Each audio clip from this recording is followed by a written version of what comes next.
பிதா குமாரன் பரிசுத்தாவியின் பேராலே ஆமென். கிறிஸ்துவுக்குள் மிக பிரியமானவர்கள், சங்கீதம் 27வது அதிகாரத்திலே 14வது வசனம், கர்த்தருக்கு காத்திரு, திடமனதா இருந்து கர்த்தருக்கே காத்திரு என்று சொல்லி தாவீது அழகாக குறிப்பிடுகிறார். ஆண்டவருக்காக காத்திருத்தல் ரொம்ப ஒரு முக்கியமான விஷயங்க.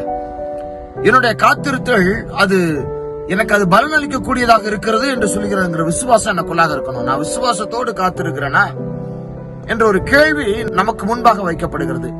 நான் விசுவாசத்தோடு கூட காத்திருக்கிறேனா?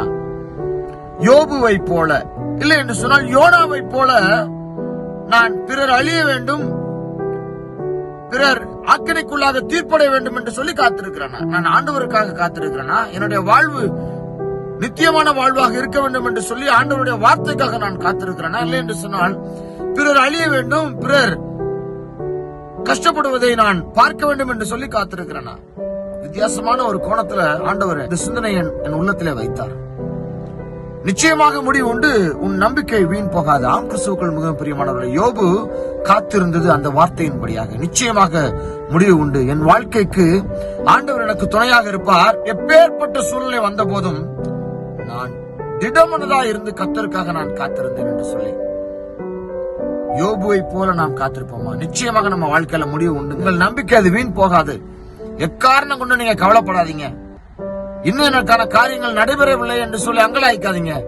திடமனதா இருந்து கர்த்தருக்கே காத்திருங்கள். யோபு எப்பேற்பட்ட சூழ்நிலையை கடந்து வந்தார். அவருடைய எல்லாமே அழிந்து போயிடுச்சு.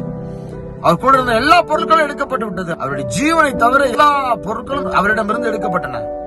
ஆனால் அவர் ஒரு விஷயம் கூட ஆண்டவர் மேல என்ன செய்யல, கோவப்படல.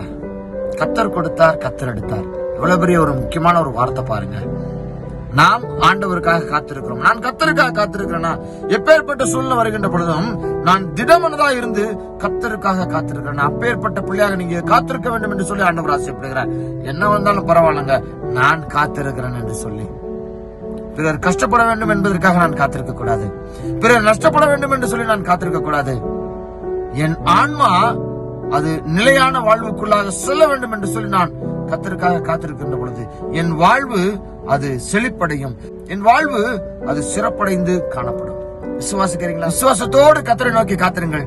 கர்த்தர் பெரிய காரியங்களை உங்க வாழ்க்கையில செய்து நீங்க காத்திருந்ததற்கான ஆசீர்வாதத்தை சுதந்திரித்துக் கொள்ள தேவன் உங்களை ஆசீர்வதித்து பலப்படுத்துவாராக.